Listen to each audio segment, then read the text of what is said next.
अब हम पढ़ने जा रहे हैं मेजॉरिटेरियनिज्म इन श्रीलंका। तो शुरू करते हैं।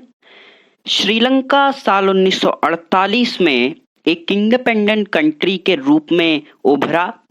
जो सिन्हाला कम्युनिटी के लीडर्स थे वो अपने मेजॉरिटी के गुण के कारण सरकार पे अपने प्रभुत्व को, अपने डोमिनेंस को सिक्योर करने की मांग पे थे, जिसके कारण जो डेमोक्रेटिकली इलेक्टेड गवर्नमेंट थी उसने मेजॉरिटेरियन मेजर्स की सीरीज को अडॉप्ट करना चालू कर दिया, जिससे सिन्हाला सुप्रीमेसी स्टैब्लिश हो सके।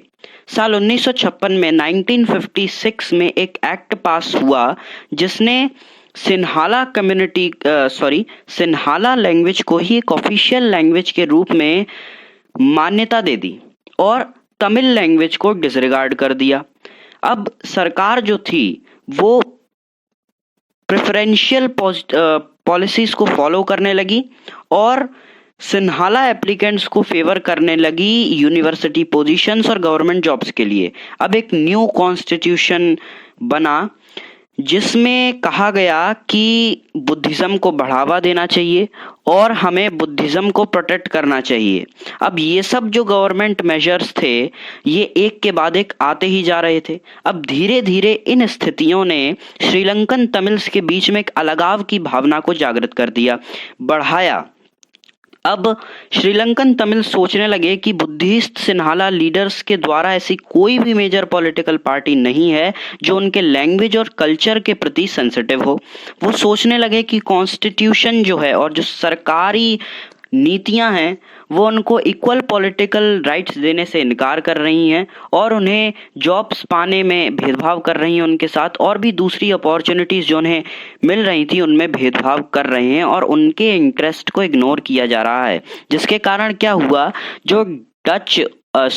जो सिन्हाला और तमिल कम्युनिटीज़ के बीच में जो संबंध था, जो रिलेशन था, वो समय के साथ साथ खराब होने लगा। अब श्रीलंकन तमिल्स तमिल लैंग्वेज को एक ऑफिशियल लैंग्वेज बनाने के लिए, रीजनल ऑटोनॉमी प्राप्त करने के लिए, एजुकेशन और जॉब्स में इक्वलिटी प्राप्त करने के लिए संघर्ष करने लगे और अपनी पार्टीज को लॉन्च करना शुरू कर दिया। लेकिन उनकी ऑटोनॉमी के लिए, मतलब स्वराज के लिए जो मांग थी वो ज़्यादा पावरफुल थी। 1980s में बहुत सारी पॉलिटिकल ऑर्गेनाइजेशंस तमिल्स के द्वारा इस्टेब्लिश की गई, जिन्होंने श्रीलंका के पूर्वी भाग और उत्तरी भाग यानी ईस्टर्न पार्ट और नॉर्दर्न पार्ट में एक इंडिपेंडेंट तमिल स्टेट बनाने की मांग की।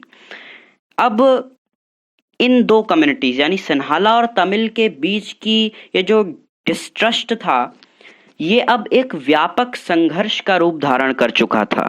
ये बाद में एक सिविल वॉर के रूप में तब्दील हो गया, जिसके कारण दोनों कम्युनिटीज के हजारों लोग मारे गए, बहुत सारी फैमिलीज को देश को छोड़ने के लिए मजबूर किया गया और उन्हें एक शरणार्थियों के रूप में रहने के लिए मजबूर किया गया, जिनसे कई सारे लोगों की लाइवलीहुड्स चली गईं।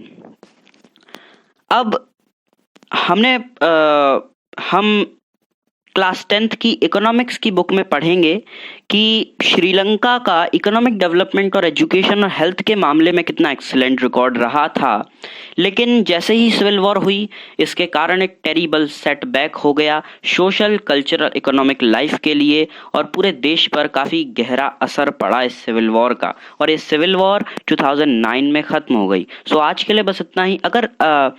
अगली वीडियो में हम पढ़ेंगे एकोमोडेशन इन बेल्जियम टॉपिक को। सो तब तक के लिए गुड बाय, टेक केयर।